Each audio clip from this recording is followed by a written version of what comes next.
The NASCAR Craftsman Truck Series at Daytona was an absolute wreck fest. I think I saw one stat that they ran more laps under caution than they did under green, and they broke a record for the number of cautions. It was an absolute nightmare. And on top of that, we had a last lap wreck where it looks like Rajah Caruth wrecks the entire field. And Taylor Gray, who was the victim of the wreck, one of the many victims of the wreck, had some choice words to say about Rajah's decision making. But before we get to that, I'd like to ask you, please hit that subscribe button, hit that bell for notifications so you don't miss any of our future videos here at John Trent Racing. So before we get to what Rajah had to say after the race, before we get to what Taylor Gray had to say after the race, before we get to what Bubba Wallace does with Rajah after the race, let's look at exactly what happened in this final wreck right here. This is over on Fox NASCAR on X. Rajah Caruth is in the blue number 71 car in the 4th position. Gray is in that orange truck, number 17. He will go for a flip, but let's take a look here. You see Rajah just drifts up the track, makes contact with Wood, spins him out. Wood comes down, gets Gray. Massive wreck. Rajah gets through. I think there's 3, 4, 5, 6, 7, 8, 9 trucks actually get through. Maybe a little more towards the end. Here is another look of the wreck already happening. You can really see Gray's truck flipping over and just the kind of damage it takes. You can't even say that he landed on all fours because those tires are just destroyed. Just brutal wreck right there. Crafton's in it. I mean, who wasn't in it is probably a better question to ask. And then this is what happened at the end of the race. I think Rajah maybe got a second or third place finish. I'm not really exactly sure if they even announced the full finishing order yet, given the fact that there were so many cars wrecked on that last lap. But this is what happened between him and Bubba Wallace following the race. We don't have any sound. You can see Rajah here tries to give him like a handshake. And Bubba then moves him aside, moves him away from the camera, and is talking to him. Clearly, Bubba Wallace does not seem happy that he wrecked the entire field. At least that's what it looks like. But who knows what happened? We do get some comments from Rajah about what Bubba said and what he thought happened during the race. This is from Steven Taranto, who's down there in Daytona. Let's take a listen. Yeah, I mean, I kind of even these things are nice.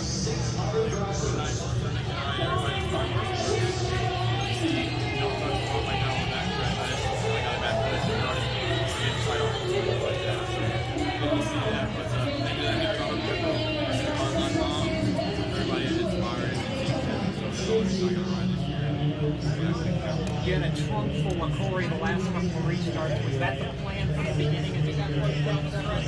I mean, no, we never planned that stuff out. Just one thing we got connected and it was a great job coaching. I gotta look at the replay. I felt like I was jacked up and I was already, I just pulled up the corner. And like I said, Daisy started to fun. So it's hard to tell exactly what he's saying because the speaker system at Daytona is just overpowering there. But he does say that he felt like he got jacked up in turn 2.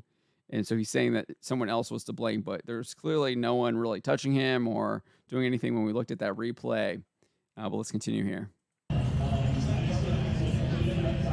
mean, we were just talking about last night.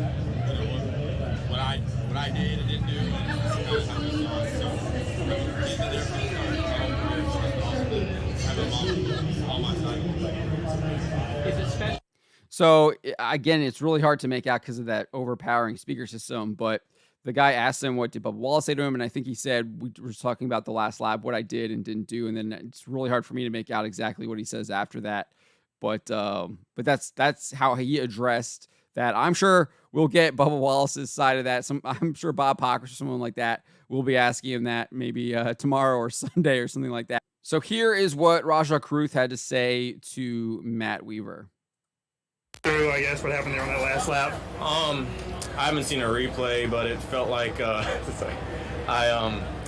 felt like I was, because you get tied off the corner anyway here, because handling matters. I think in a truck here more than anywhere in terms of at plate tracks, and Corey was doing a really good job pushing. I was tight, and then I felt like someone was on my right rear, so I was getting even more tight. And so last lap you're going for everything, and I just hate that happen. Hate to see people flying through the air, and truck's gonna destroy. Taylor's a buddy of mine, so thank you to Spire Motorsports, Hendrick Automotive Group, Team Chevy for everything they've done for me, because they're the reason I got a ride this year. So.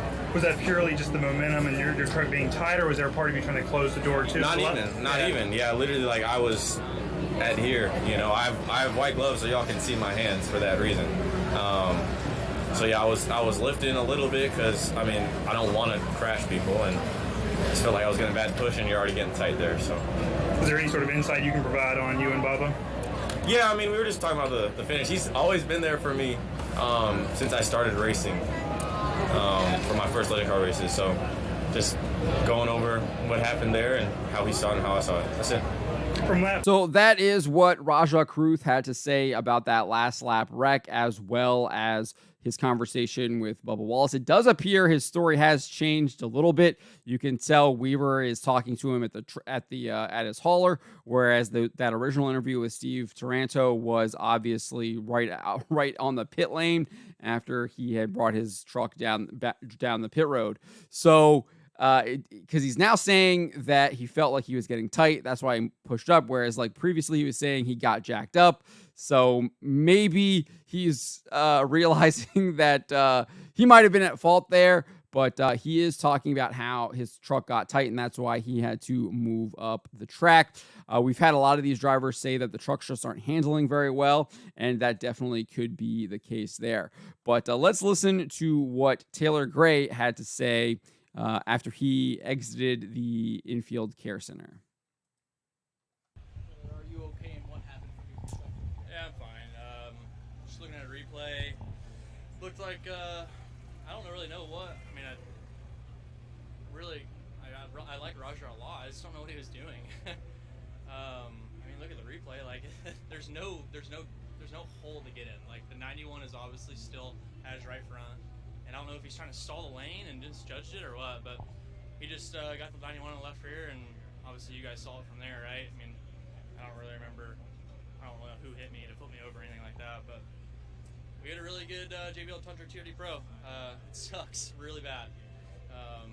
We were in a really good position to win, and got taken away from us. So I'm pissed off, and I don't know. I'm gonna see a win here shortly. So that is what Taylor Gray had to say, obviously putting the blame firmly on Rajah Caruth there. And I think it's very obvious that you can blame him for that. I don't feel like there was even any contact from behind. There was no contact from the side. He clearly moved up the track, clipped wood, and the massive wreck ensued. But let me know what you guys make of what happened here. Let me know in the comments below.